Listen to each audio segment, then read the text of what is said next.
नमस्कार दोस्तों, स्वागत है आप सभी का हमारे YouTube चैनल तत्काल एजुकेशन पे। दोस्तों उम्मीद करते हैं आप सभी बहुत अच्छे होंगे, आपकी तैयारी भी काफी जबरदस्त तरीके से चल रही होगी। दोस्तों आज हम आप लोगों के लिए रीजनिंग के 15 अति महत्वपूर्ण प्रश्न के बारे में इस वीडियो में बताएंगे, जो कि SSC, railway, group D, NTPC या किसी टेट एग्जाम की तैयारी कर रहे हैं। इस टाइप के प्रश्न हमेशा परीक्षाओं में पूछे जाएंगे। दोस्तों ये पार्ट नंबर कौन सा 13 है, पार्ट नंबर 12 नहीं देखें तो आप वीडियो सेक्शन में जाके देख सकते हैं। चलिए दोस्तों पहला प्रश्न देख लेते हैं। दोस्तों पहला प्रश्न है, इसमें देखिए नीचे दिए गए विकल्पों में से संबंधित संख्या को चुनिए। देखिए नीचे यहाँ पर आपको एक संबंधित संख्या दिया है, यहाँ पर 676 जो ना, यहाँ पर आपको 841 ले समेत है। ठीक उसी प्रकार से बताना है कि 324 जो है ना, इस प्रश्नावली के चिन्ह पर इन चार ऑप्शन में से किसे समेत होगा।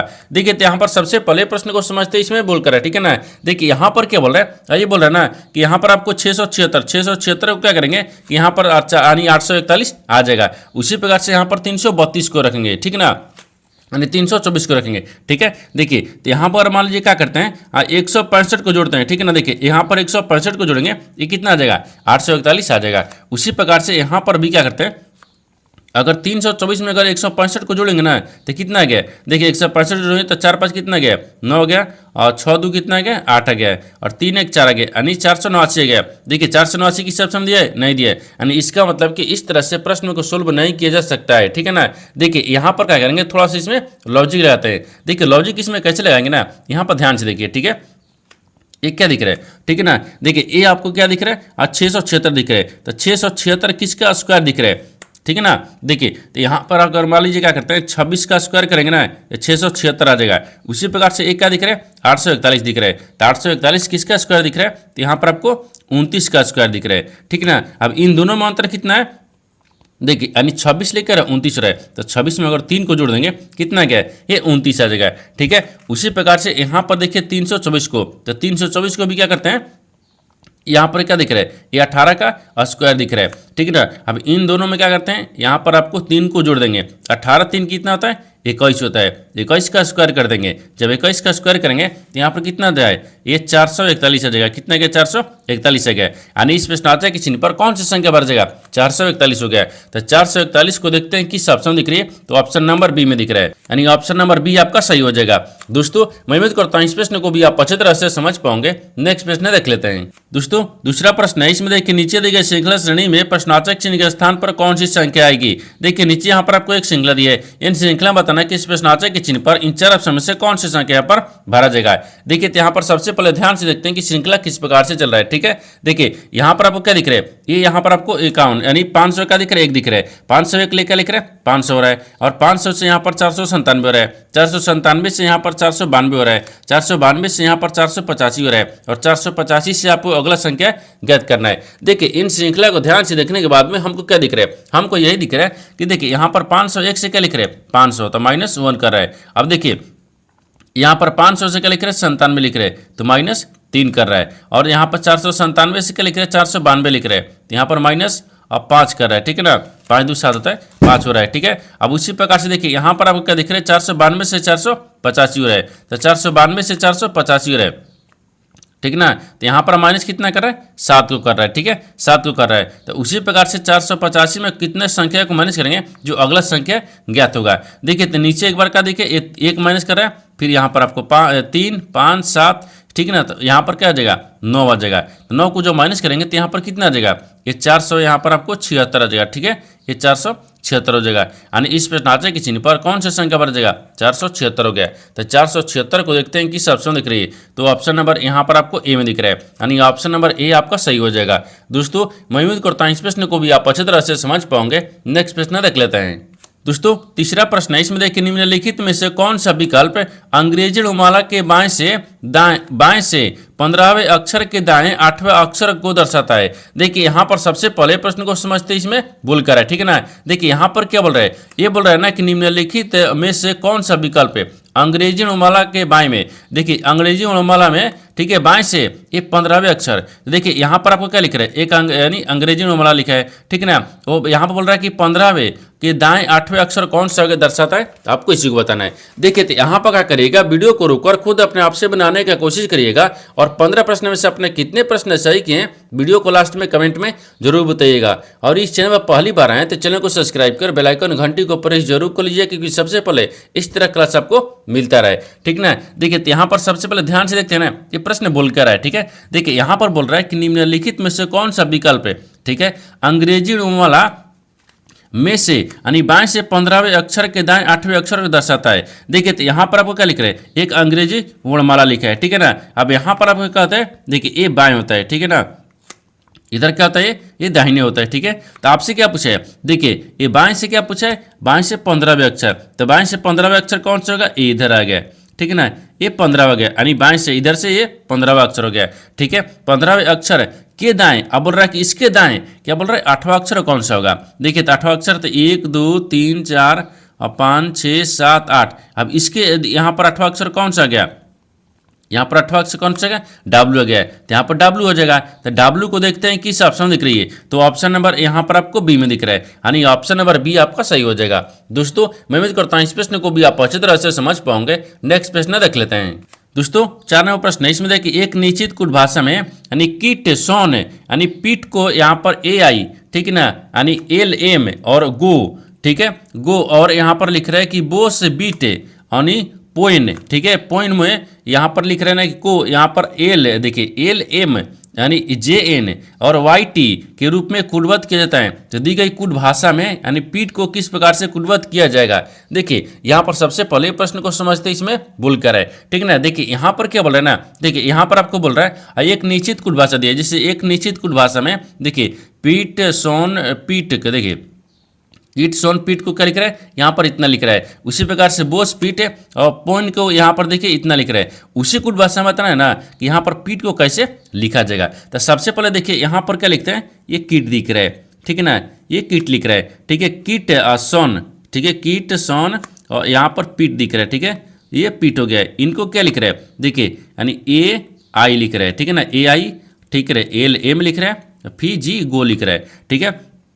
अब देखिए उसी प्रकार से यहाँ पर क्या लिख रहे हैं, बी ओ यानी एस लिख रहा है, ठीक है ना, बोस बोस पीट, ठीक है, बोस पीट, यहाँ पर टी है, ठीक है ना, बोस पीट, और आगे क्या लिख रहे हैं, पोइन यानी P O E M, poem, ठीक है। अब इनको क्या लिख रहे हैं, देखिए एल एम जे, ठीक है ना, जे यहाँ पर एन दिख रहा है, फिर वाई और टी दिख रहा है। अब बताना है कि उसी कुट भाषा में बताना है कि इसको यहाँ पर पीठ को कैसे लिखा जाएगा, ठीक है ना। देखिए तो यहाँ पर आपको पीठ हो जाएगा, ठीक है, ये पीठ को कैसे लिखा जाएगा। देखिए तो यहाँ पर क्या करेगा ना, देखिए इस तरह के सवाल में क्या होता है, ये आपको देखिए यहाँ पर भी आपको अक्षर दिया है, यहाँ पर भी अक्षर दिया है, इन दोनों अक्षर में क्या करेंगे ना, कॉमन मिलाएंगे, ठीक है। जो आपको कॉमन मिल जाएगा ना वही आपको आंसर होगा। जैसे में ध्यान से देखिए यहाँ पर आपको क्या दिख रहा है, इस अक्षर में कॉमन क्या दिख रहा है और इस अक्षर में कॉमन क्या दिख रहा है। देखिए इस अक्षर में और इस अक्षर में दोनों में क्या दिख रहा है, देखिए यहाँ पर आपको पीठ दिख रहा है, इसमें भी आपको पीठ दिख रहा है, ठीक है। आगे देखिए अब इसमें भी कॉमन मिलाते हैं, ठीक है ना। देखिए यहाँ पर आपको क्या दिख रहा है, एल एम, देखिए यहाँ पर एल एम दिख रहा है, यहाँ पर भी एल एम दिख रहा है। इसके अलावा और कौन कॉमन दिख रहा है, नहीं दिख रहा है। यानी इसका मतलब क्या दिख रहा है कि पीठ को यहाँ पर क्या लिखा जाएगा,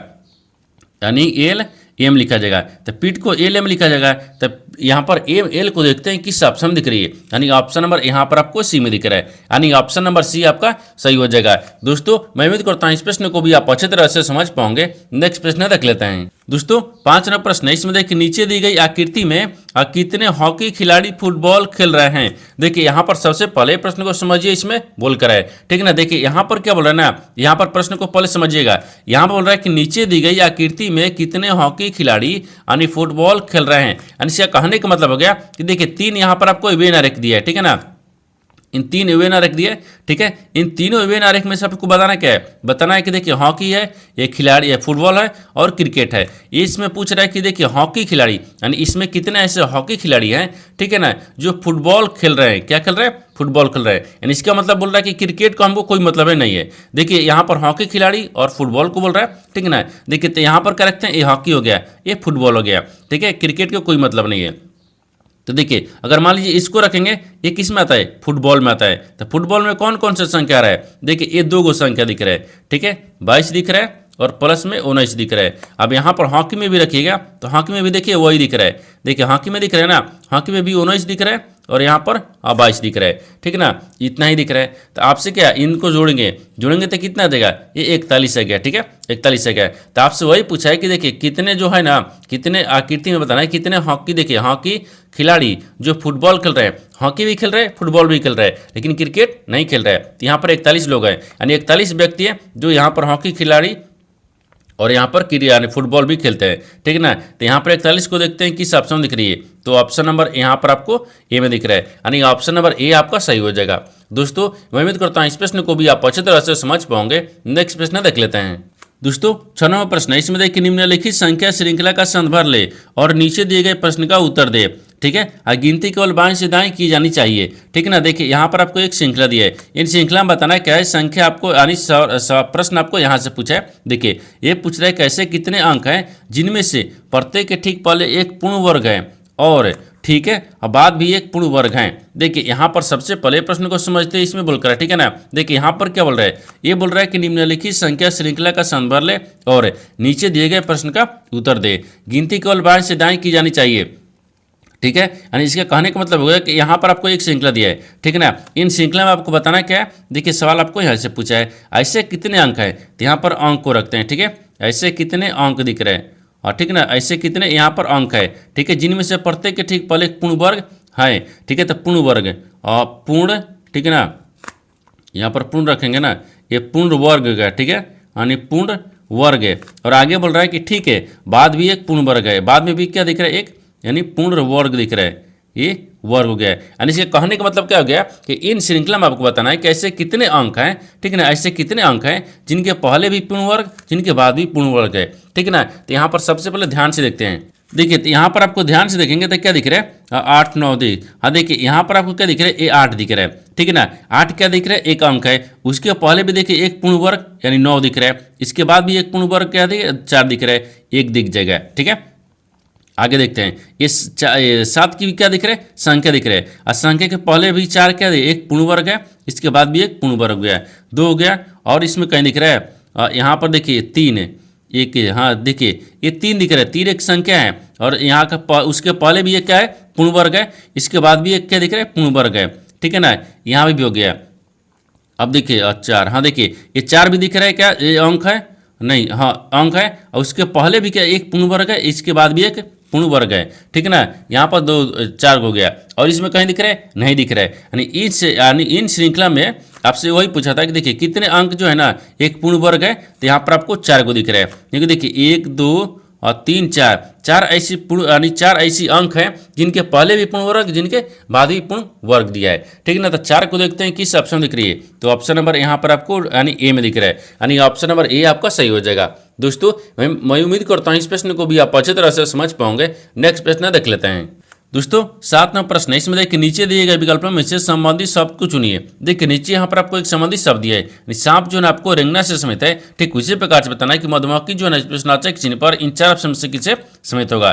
देखिए तो यहाँ पर सबसे पहले प्रश्न को समझते हैं, इसमें बोलकर है, ठीक है ना। देखिए यहाँ पर क्या बोल रहे हैं, सांप क्या है, रेंगता है। उसी प्रकार से मधुमक्खी क्या करती है, तो उड़ती है, ठीक है ना, यानी उड़ती, ठीक है ना, या उड़ना हो जाएगा, ठीक है ना, उड़ना हो गया, ठीक है, उड़ना हो गया। क्योंकि देखिए सांप यहाँ पर रेंगता है, यानी रेंगते हुए एक स्थान से दूसरे स्थान तक जा सकता है। उसी प्रकार से मधुमक्खी जो है उड़कर यानी एक स्थान से दूसरे स्थान तक जा सकती है। तो यहाँ पर क्या हो जाएगा, उड़ना। तो उड़ना को देखते हैं किस ऑप्शन दिख रहे हैं, तो ऑप्शन नंबर यहाँ पर सी में दिख रहा है, यानी ऑप्शन नंबर सी आपका सही हो जाएगा। दोस्तों मैं उम्मीद करता हूँ इस प्रश्न को भी आप अच्छी तरह से समझ पाओगे। नेक्स्ट प्रश्न देख लेते हैं। दोस्तों 8वां प्रश्न है, इसमें देखिए ABCD W X और Y एक की यानी उत्तर की ओर अभिमुख होकर एक सीधी पंक्ति में उत्तर की ओर बैठे हुए, ठीक ना, एक पंक्ति में बैठे हुए। आगे बोल रहा है कि देखिए D के बाईं ओर कोई नहीं बैठा है, D और C के बीच में केवल 4 व्यक्ति बैठे हैं, Y के दाईं ओर केवल 3 व्यक्ति बैठे हैं, यानी X एक के ठीक बाईं ओर आप पड़ोस में बैठा है। तो W Y का निकटतम पड़ोसी नहीं है, तो W के बाईं ओर से तीसरे स्थान पर कौन बैठा है। देखिए यहाँ पर सबसे पहले प्रश्न को समझते हैं, इसमें बोल कर है, ठीक ना। देखिए यहाँ पर क्या बोल रहा है, ये बोल रहा है ना, यहाँ पर ABC, ये बोल रहा है कि देखिए ABCDE नहीं W और X और Y एक यानी उत्तर की ओर अभिमुख होकर एक सीधी पंक्ति में बैठे हुए हैं। तो सबसे पहले एक सीधी पंक्ति में बैठाते हैं उत्तर की तरफ। देखिए 1 और 2 3 4 5 6 7, कितना है, 2 2 4 2 6, हाँ 7 व्यक्ति है, जो कि इधर देखिए ए बाएं होता है, ठीक है ना, इधर क्या होता है, दाहिने होता है, ठीक है, दाहिने होता है। अब आगे देखिए, आगे बोल रहा है कि डी के बाईं ओर कोई नहीं बैठा है, तो डी के बाईं ओर कोई नहीं बैठा है, डी को यहाँ पर बैठाते हैं, इसके बाईं ओर कोई नहीं बैठा है, ठीक है ना। आगे बोल रहा है कि डी और सी के बीच में केवल 4 व्यक्ति बैठे हैं, तो डी और सी के बीच में 4 व्यक्ति, तो 1 2 3 4, हाँ 4 व्यक्ति, तो सी को यहाँ पर रखते हैं, ठीक है ना। तो डी और सी के बीच में 4 व्यक्ति बैठा हुआ है। आगे बोल रहा है कि वाई के दाईं ओर केवल 3 व्यक्ति बैठे हुए हैं, यानी वाई के दाहिने तरफ केवल 3 व्यक्ति बैठे हैं, तो वाई को यहाँ पर रखते हैं, 1 2 3, हाँ 3 व्यक्ति बैठे हुए हैं दाहिने तरफ, ठीक है ना। आगे देखिए, आगे बोल रहा है कि एक्स ए के ठीक बाईं ओर पड़ोस में बैठा है, लेकिन एक्स जो है ना ए के बाईं ओर पड़ोस में बैठा है, तो मान लीजिए यहाँ पर ए को रखते हैं, ए के बाईं में पड़ोस में कौन बैठा है, एक्स बैठा है, ठीक है, एक्स को बैठा दिए। आगे बोल रहा है कि डब्ल्यू वाई का निकटतम पड़ोसी नहीं है, लेकिन जो डब्ल्यू है ना तो वाई का निकटतम पड़ोसी नहीं है, तो निकटतम पड़ोसी यहाँ पर नहीं है, तो यहाँ पर रखते हैं, ठीक है ना, क्योंकि यहाँ पर तो निकटतम हो गया, ठीक है। आगे देखिए, बोल रहा है कि डब्ल्यू के बाईं ओर और तीसरे स्थान पर कौन बैठा है, तो डब्ल्यू के बाईं ओर तीसरे स्थान पर पूछा है कौन बैठा है, तो देखिए डब्ल्यू के बाईं तरफ ये डब्ल्यू दिख रहा है, तो डब्ल्यू के बाईं तरफ से तीसरा स्थान पर कौन दिख रहा है, तो 1 2 3, तीसरा स्थान पर वाई दिख रहा है, क्या दिख रहा है, वाई दिख रहा है, तो यहाँ पर वाई हो जाएगा। तो वाई को देखते हैं किस ऑप्शन दिख रही है, तो ऑप्शन नंबर यहाँ पर आपको ए में दिख रहा है, यानी ऑप्शन नंबर ए आपका सही हो जाएगा। दोस्तों मैं उम्मीद करता हूँ इस प्रश्न को भी आप अच्छी तरह से समझ पाओगे। नेक्स्ट प्रश्न देख लेते हैं। दोस्तों 9वां प्रश्न, इसमें देखिए उच्च वेन आरेख का चयन करें जो दिए गए वर्गों के बीच संबंध को सर्वोत्तम रूप से दर्शाता है। देखिए नीचे यहाँ पर आपको 3 शब्द दिए, इन तीनों शब्द को बताना कि आपस में कैसे संबंधित है और इन 4 वेन डायग्राम में से कौन सा वेन डायग्राम बनेगा। देखिए यहाँ पर सबसे पहले ध्यान से देखते हैं कि तीनों शब्द में से कॉमन कौन सा मिल रहा है, ठीक है ना। देखिए यहाँ पर आपको वर्ष दिख रहा है, माह दिख रहा है और जुलाई दिख रहा है, तो सबसे कॉमन इसमें क्या दिख रहा है, यहाँ पर देखिए वर्ष दिख रहा है, यहाँ पर आपको वर्ष हो जाएगा, ठीक है ना, ये वर्ष दिख रहा है। वर्ष के अंदर में क्या आता है, महीना आता है, ठीक है, ये माह आता है, ठीक है ना, ये माह हो गया, यानी वर्ष के अंदर में क्या आता है, माह आते हैं, और महीने के अंदर में क्या आता है, जुलाई आते हैं, यहाँ पर आपको और जुलाई हो जाएगा, क्योंकि देखिए जून जुलाई महीने के अंदर में ही नहीं आता है, महीने के नाम ही है जुलाई, ठीक है ना।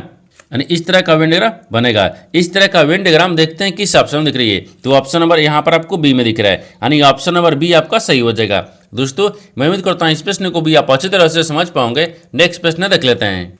दोस्तों 10वां प्रश्न है, इसमें देखिए एक निश्चित कुट भाषा में देखिए ए प्लस बी का अर्थ क्या दिख रहा है, ए बी का पुत्र है, यानी ए माइनस बी का अर्थ क्या दिख रहा है, ए बी का भाई है, यानी ए गुने बी का अर्थ क्या दिख रहा है, और ए बी की पत्नी है, ठीक है ना। ए भागा बी का अर्थ क्या दिख रहा है, ए बी का पिता है। तो बताना कि उपयुक्त के आधार पर यदि डी भागा एफ गुने जी माइनस एच, ठीक है ना, और प्लस जे है तो डी का जे से क्या संबंध है, आपको इसी को बताना है। देखिए यहाँ पर सबसे पहले प्रश्न को समझते हैं, इसमें बोलकर है, ठीक ना। देखिए यहाँ पर क्या बोला ना, एक निश्चित कुट भाषा दी है, ठीक है, एक निश्चित कुट भाषा दी है, जिसमें आपको जो 2025 है, 24 है और 23 है, रेलवे में, एसएससी जीडी में, और आपको देखिए या किसी स्टेट एग्जाम की तैयारी कर रहे हैं, ठीक है ना, उस तरह के प्रश्न में ना देखिए ये आपको एग्जाम में इस तरह के सवाल हमेशा पूछ रहा है, क्योंकि देखिए वो आपको जो ब्लड रिलेशन है ना वो आपको छोड़ दिया है कि ए यानी ए यहाँ पर आपको डी का पिता है और डी आपको जी से पत्नी के संबंध है। इस तरह का जो सवाल था ना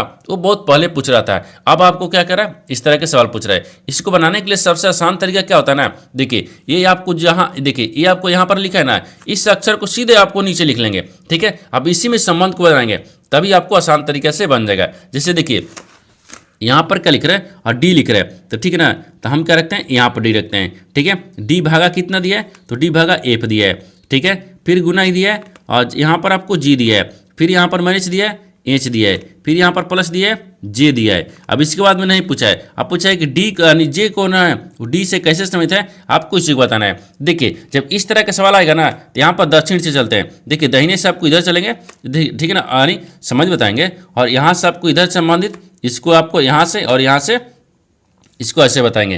कैसे आ रहा है, देखिए एक बार ध्यान से, यहाँ पर आपको क्या दिख रहा है ना, देखिए यानी यहाँ पर आपको ध्यान दीजिएगा, तो ये कौन सा चिन्ह है, प्लस का चिन्ह है, यानी देखिए प्लस कहाँ दिए, तो ए प्लस बी का अर्थ क्या दिख रहा है, ए बी का पुत्र है, यानी जे का पुत्र कौन हो गया, तो यहाँ पर आपको एच हो गया, ये पुत्र हो गया, ठीक है ना। आगे देखिए अब यहाँ पर बोल रहा है और इन दोनों के बीच में क्या माइनस के चिन्ह है, तो माइनस के चिन्ह क्या बोल रहा है कि देखिए ए प्लस माइनस का, देखिए ए माइनस बी का अर्थ क्या बोल रहा है, यानी ए बी का भाई है, इसका क्या दिख रहा है, अब भाई दिख रहा है, ठीक है ना, ये भाई हो गया है। आगे देखिए आगे बोल रहा है इन दोनों के बीच में क्या है, गुना का चिन्ह है। देखिए गुना क्या है, ए गुना बी का अर्थ क्या दिख रहा है, यानी ए बी की पत्नी है, यानी इसके क्या दिख रहे हैं, पत्नी हो गया, ठीक है ना, ये पत्नी हो गया, ठीक है ना। आगे देखिए, यानी ए भागा बी का अर्थ क्या दिख रहा है, यानी ए बी का पिता है, ये क्या दिख रहा है, इसका पिता हो गया, ठीक है। तो आपको बताना है कि जे जो है ना वो डी से कैसे समझता है, आपको इसी को बताना है। देखिए एक बार डायग्राम को ध्यान से देखिए, यानी जे का पिता कौन हो गया, यहाँ पर आपको पुत्र, सॉरी यहाँ पर जे का पुत्र कौन हो गया, तो जे का पुत्र ना यहाँ पर आपको एच हो गया, ठीक है, एच हो गया। जब पुत्र एच हो गया ना तो इसका ये भाई हो गया, तो जी भी क्या हो गया, ये पुत्र लगेगा, जी क्या लगेगा, पुत्र भी लगेगा। अब पुत्र के यहाँ पर पत्नी क्या लगी, तो हो गई, और यहाँ पर भी इसका पिता हो गया, तो ये आपको समझी हो गया है। लेकिन यहाँ पर आपको देखिए किसी ऑप्शन में समझी दिया है, नहीं दिया है, तो यहाँ पर क्या रखेंगे, यहाँ पर अगर देखिए एक क्या दिख रहा है कि इसका ये पुत्र है, पुत्र का पत्नी, पत्नी का पिता है, तो यहाँ पर पुत्र, पुत्र की पत्नी, पत्नी का पिता, यहाँ पर देखिए तो पुत्र की पत्नी का भाई, भाई थोड़े ये पिता है, नहीं हो रहा है। अब पत्नी के पिता, तो पत्नी के पिता नहीं है, ये पत्नी के पिता थोड़े, यानी पुत्र के पत्नी के पिता है, ये भी गलत बोल रहा है, ठीक है ना। अब तीसरा में देखिए, अब पत्नी के माता ना, पत्नी की माता तो नहीं है, यहाँ पर डी में हो जाएगा, क्योंकि देखिए यानी पुत्र की अब पत्नी के पिता, हाँ पुत्र के पत्नी के पिता है, यानी डी, ठीक है ना। तो यहाँ पर आपको क्या लिखेंगे, आप पुत्र की पत्नी, यानी ऑप्शन नंबर किस में दिख रहा है, डी में दिख रहा है, यानी ऑप्शन नंबर डी आपका सही हो जाएगा। दोस्तों मैं उम्मीद करता हूँ इस प्रश्न को भी आप अच्छी तरह से समझ पाओगे। नेक्स्ट प्रश्न देख लेते हैं। दोस्तों 11वां प्रश्न है, इसमें देखिए निम्नलिखित समीकरण में यानी प्रश्न चिन्ह के स्थान पर क्या आएगा यदि प्लस और भागा को परस्पर बदल दिया जाए तथा यानी गुना और यहाँ पर माइनस और गुना को परस्पर बदल दिया जाए। देखिए यहाँ पर सबसे पहले प्रश्न को समझते इसमें बोल कर है, ठीक है ना। देखिए यहाँ पर क्या बोल रहा है ना, ये बोल रहा है कि नीचे एक समीकरण दिया है, ठीक है। इन समीकरण में बताना क्या है कि इन समीकरण में दो चिन्ह को आपस में बदलना होगा। देखिए प्लस और भागा को और गुना और माइनस को, इन चिन्ह को आपस में बदलने के बाद में समीकरण को सही बनाएंगे। तो सबसे पहले क्या करते हैं ना, चिन्ह को बदलते हैं, चिन्ह को बदलने के बाद में समीकरण को सही बनाएंगे, ठीक है ना। देखिए यहाँ पर सबसे पहले क्या बोल रहा है, यानी प्लस, देखिए यदि प्लस और भाग को परस्पर बदल दिया जाए, यानी प्लस की जगह पर रखते हैं भागा को और भाग की जगह पर क्या रखते हैं, प्लस को रखेंगे, ठीक है। आगे बोल रहा है कि देखिए माइनस और गुना को परस्पर बदल दिया जाए, यानी गुना की जगह पर क्या रखते हैं, माइनस को, और माइनस की जगह पर गुना को रखेंगे। अब समीकरण को सही बनाएंगे, क्योंकि देखिए यहाँ पर चिन्ह को बदल दिए, ये 423 दिख रहा है, फिर भागा 9 दिख रहा है, फिर माइनस 19 दिख रहा है, ठीक है ना, और गुने 6 दिख रहे हैं, फिर प्लस दिख रहा है, और 775 आ गया, फिर प्रश्नार्थक चिन्ह दिया। अब देखिए इनको सोल्व कर लेंगे, जब इनको काटेंगे तो कितने मिनट में कटेगा, ये 47 मिनट में कट जाएगा, ठीक है, 47 में कट गया। अब आगे देखिए 47, तो पहले इसको 47 रख लेंगे। देखिए अब 19 में और 6 में गुना करेंगे ना, यहाँ पर कितना आ जाएगा, इसको गुना करेंगे तो 114 आ जाएगा, ठीक है, 114 आ गया, फिर प्लस यहाँ पर 775 दिए, बराबर में प्रश्नार्थक चिन्ह। अब देखिए एक यानी 47 को 775 को इन दोनों का आपस में जोड़ेंगे, तो जोड़ेंगे तो कितना आ जाएगा, और जोड़ने के बाद में देखिए यहाँ पर आपको 822 आ जाएगा, ठीक है ना, 822 आ गया, 822 में 114 को माइनस कर लेंगे, तो यहाँ पर कितना बच जाएगा, यहाँ पर 700 कितना बचेगा, 708 बच जाएगा, ठीक है, ये 708 आ गया। तो आपसे वही पूछा था कि प्रश्नार्थक चिन्ह पर कौन सी संख्या भरा जाएगा, तो 700 यहाँ पर 8 आ गया, तो 708 को देखते हैं किस ऑप्शन दिख रही है, तो ऑप्शन नंबर यहाँ पर आपको सी में दिख रहा है, यानी ऑप्शन नंबर सी आपका सही हो जाएगा। दोस्तों मैं उम्मीद करता हूँ इस प्रश्न को भी आप अच्छी तरह से समझ पाओगे। नेक्स्ट प्रश्न देख लेते हैं। दोस्तों 12वां प्रश्न है, इसमें कथनों को पढ़े और दिए गए विकल्पों में से निष्कर्ष को चुने। देखिए नीचे यहाँ पर आपको एक कथन दिए और निष्कर्ष दिया है, कथन के आधार पर डायग्राम बनाते हैं और निष्कर्ष के आधार पर प्रश्न को सोल्व करते हैं। तो यहाँ पर सबसे पहले ध्यान से देखते हैं, कथन बोलकर है, ठीक है ना, इसके आधार पर डायग्राम को बनाते हैं, तब निष्कर्ष को सोल्व करेंगे। देखिए यहाँ पर आपको कथन में क्या बोल रहा है, कथन बोल रहा है कि देखिए सभी स्कूल कॉलेज हैं, जो सभी स्कूल है ना वो कॉलेज है, तो यहाँ पर आपको क्या रखेंगे, स्कूल को रखेंगे, ये सभी जो स्कूल है ना क्या है, कॉलेज है, यहाँ पर आपको और कॉलेज में रखेंगे, ठीक है ना, एक कॉलेज है। आगे देखिए आगे बोल रहा है कि कोई कॉलेज रेडियो नहीं है, तो कोई जो कॉलेज है ना वो रेडियो नहीं है, तो यहाँ पर आपको रेडियो में रखते हैं, ठीक है, रेडियो नहीं है, ठीक है। ये तो कथन बोल रहा है, कथन के आधार पर डायग्राम को रख दिए, लेकिन निष्कर्ष क्या बोल रहा है, इसके आधार पर ही प्रश्न को सोल्व करेंगे, ठीक ना। देखिए तो निष्कर्ष में क्या दिख रहा है, तो निष्कर्ष यहाँ पर पहला में दिख रहा है कि कुछ कॉलेज स्कूल हैं, तो कुछ जो कॉलेज है ना वो स्कूल है, हाँ सभी हमको स्कूल क्या दिख रहा है, कॉलेज के अंदर में दिख रहा है, ये सही बोल रहा है, यानी सभी के अंदर ही कुछ आता है, ठीक ना। आगे देखिए आगे बोल रहा है कि कोई स्कूल रेडियो नहीं है, तो कोई जो स्कूल है ना वो रेडियो नहीं है, हाँ तो कोई जो स्कूल दिख रहा है हमको रेडियो नहीं है, ये भी तो सही है बोल रहा है, नहीं है, ठीक है ना, ये भी आपको सही बोल रहा है, यानी 1 2 आपको दोनों सही बोल रहा है। जब 1 2 दोनों सही बोल रहा है तो यहाँ पर क्या हो जाएगा, हाँ, इसमें क्या दिखेगा, निष्कर्ष देखिए, निष्कर्ष 1 और 2 दोनों अनुसरण कर रहते हैं, अनुसरण करते हैं। ऑप्शन नंबर सी में दिख रहा है, यानी ऑप्शन नंबर सी आपका सही हो जाएगा। दोस्तों मैं उम्मीद करता हूँ इस प्रश्न को भी आप अच्छी तरह से समझ पाओगे। नेक्स्ट प्रश्न देख लेते हैं। दोस्तों 13वां प्रश्न है, इसमें देखिए कि एक वस्तु को, यहाँ पर आपको क्या लिख रहा है कि देखिए यहाँ पर एक वस्तु को यानी 528 में बेचने पर यानी एक व्यापारी को 12% की हानि होती है और यहाँ पर 12% लाभ अर्जित करने के लिए उसे यानी वस्तु को किस मूल्य में बेचना चाहिए। देखिए यहाँ पर सबसे पहले प्रश्न को समझते इसमें बोल कर, ठीक है ना। देखिए यहाँ पर क्या बोल रहा है, एक वस्तु को जो है ना, एक वस्तु कितना है 28 यानी 528 रुपये का है, ठीक है, यानी 528 रुपये में बेचने पर, यानी बोल रहा है कि 528 रुपये में अगर बेचेंगे ना कोई वस्तु, तो देखिए यानी व्यापारी को 12% की हानि हो जाएगी। अगर उसी को 12% लाभ कमाने के लिए हम यानी उस वस्तु को कितने रुपए में बेचना चाहिए, ठीक है। देखिए जब 528 रुपये में बेच रहे हैं तो 12% का लाभ हो रहा है। अगर उसको हम 12% हानि हो रहा है, अगर लाभ कमाने के लिए 12% हम कितने में अगर वस्तु को बेचेंगे, आपको इसी को पूछा है। देखिए इसमें सबसे पहले क्या करते हैं, यहाँ पर देखिए अब 12, ठीक है ना, देखिए यहाँ पर कितना होता है 100% होता है, ठीक है ना। 100 में से क्या करते हैं 12 को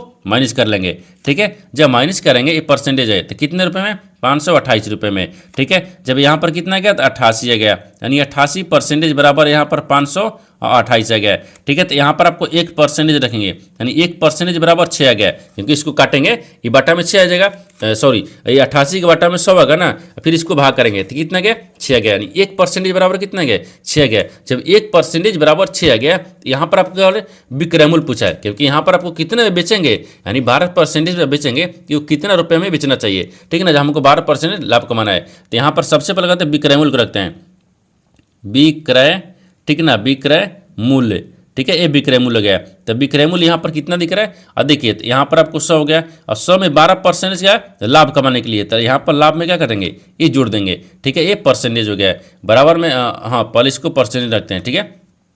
अब देखिए अब यहाँ पर आपको क्या दिख रहा है कि 112 हो गया है, 112, ठीक ना, 112 आ गया, ठीक है, 112 दिख रहा है। अब 112 को क्या करते हैं, ये परसेंटेज दिख रहा है, हाँ इधर में कुछ 6, हाँ ठीक है ना, यहाँ पर आपको 1% तो 112 आ गया, तो 112 आ गया ना 1%, तो यहाँ पर यहाँ 112 में क्या करते हैं 6 को परसेंटेज का मतलब कितना गया, देखिए यहाँ पर 6 आ गया, तो 112 का 112 हो गया, परसेंटेज का मतलब यहाँ पर देखिए 6 आ गया, तो 6 को रखेंगे, इन दोनों का आपस में गुना करेंगे, ठीक है ना।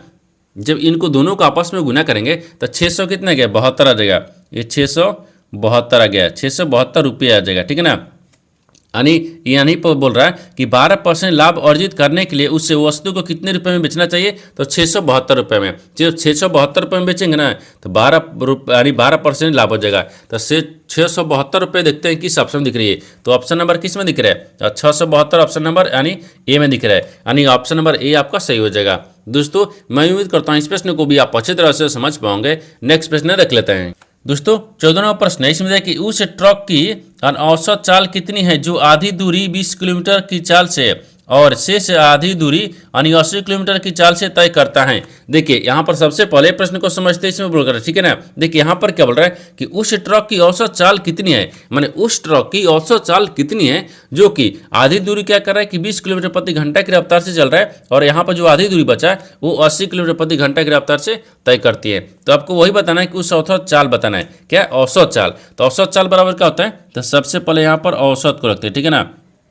औसत चाल यानी औसत चाल बराबर क्या होता है, तो 2 गुनी, देखिए यहाँ पर 2 गो दिया है तो 2 x और y दिखेंगे, फिर यहाँ पर x प्लस y को जोड़ देंगे, ठीक है ना। अब इसको सॉल्व कर लेंगे, देखिए तो 2 एकम 2 हो गया, फिर गुने x का मान कितना एक बार 20 दिया है, और फिर यहाँ पर आपको 80 भी दिया है, फिर यहाँ पर 20 और 80 को जोड़ेंगे, एक स्टेप बढ़ा देगा, हाँ देखिए एक स्टेप बढ़ाते हैं तो यहाँ पर आपको कितना गया 20 प्लस 80 रखते हैं, ठीक है।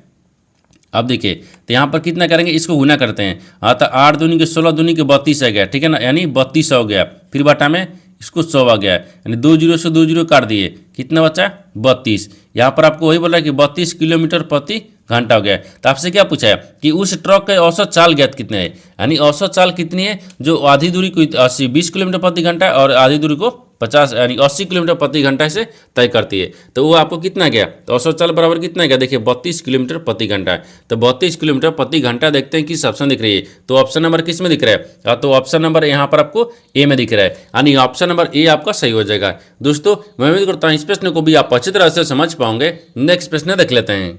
दोस्तों 15 प्रश्न है, इसमें देखिए ए और बी मिलकर किसी कार्य को 5 दिनों में कर सकते हैं, बी अकेले उसी कार्य को 55 दिन में कर सकते हैं। तो ए अकेले उसी कार्य को 2 गुना यानी कार्य करने में कितना समय लगेगा, यानी दिन में बताना है। देखिए यहाँ पर सबसे पहले प्रश्न को समझते हैं, इसमें बोलकर ठीक है ना। देखिए यहाँ पर क्या बोल रहा है, ये बोल रहा है ना कि ए बी मिलकर, देखिए बोल रहा है कि ए बी मिलकर किसी कार्य को 5 दिन में कर सकते हैं, यानी ए और बी दोनों मिलेंगे तो किसी कार्य को 5 दिन में करता है। ठीक है, बी उसी को, बी माना बी अकेले उसी कार्य को 55 दिन में कर सकते हैं, ताकि ए को अकेले कार्य 2 गुना में करने में कितना समय लगेगा आपको इसी को बताना है, वो दिन में बताना है। ठीक है ना। देखिए तो यहाँ पर ए यानी ए और प्लस बी, ए प्लस बी कितने दिन में कर रहा है, 5 दिन में कर रहा है। ठीक है, अब फिर यहाँ पर आपको क्या दिख रहा है, बी अकेले उसी कार्य को, तो बी को यहाँ पर रखते हैं, बी अकेले कार्य कितने दिन में कर रहा है, तो देखिए 55 दिन में कर दे रहा है। ठीक है ना।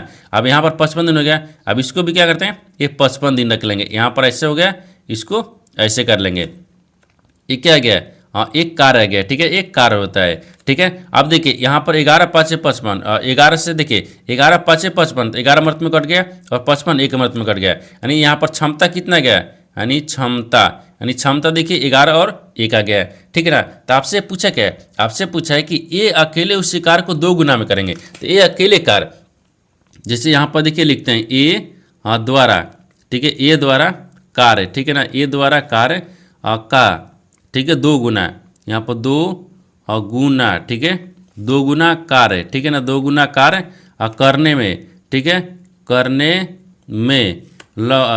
में लगा समय, ठीक है, लगा समय, यहाँ पर करने में लगा समय, तो कितना लगा, तो देखिए यहाँ पर टोटल कितना है 50 है, सॉरी 55 है, और 55 को क्या करेंगे 2 गुना करेंगे, क्योंकि 2 गुना बोल रहा है, और यहाँ पर क्या करेंगे 11 में से 1 को माइनस कर लेंगे।